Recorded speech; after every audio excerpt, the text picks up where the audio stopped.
Gözün qabağı, ayağının altını görmür. Nətər nə olub? Hə, biraz normal danış. Nə bura görüm sən kimsən? Elə misən? Bir dənə gözüm zəif görür, çinim dəydi, mənə şey... Gözün zəif görür, bir də onda bağışla deməyə gözün görmür, bağışla deməyə. Bağışlamamış, mən deyim. Abi, bura, sən niyə deyirsən, o eləyib də? Ha, o eləyib, o deyirsən də bağışla. Gəl bura bir dənə.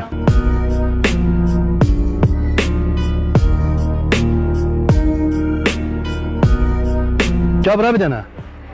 Ha, bura gəl. Hala bir dəqiqə gözlə görə, şu əlini sol aşağı. Əlini sol aşağı.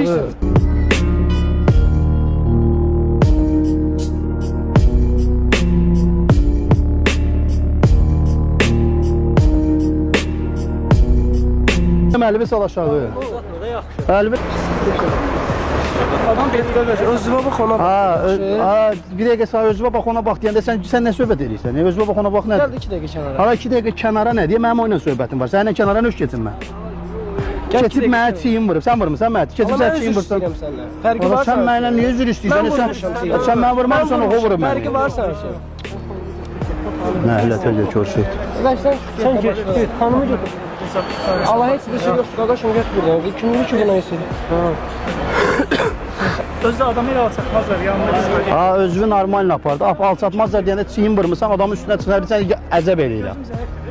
Ha, əzəb eləyirəm nədir bəs gözün zəifdir? Sən mənə şillə vurasan bir dənə mən, sən nə deyim? Ha, sənə vuran oldu, burada sənə tuturam, deyirəm ki, qardaş, asılı ol da.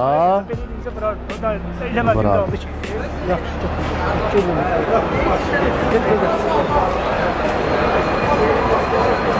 Ha, bura gəl ha, bura gəl, bir də bura gəl. Bura gəl.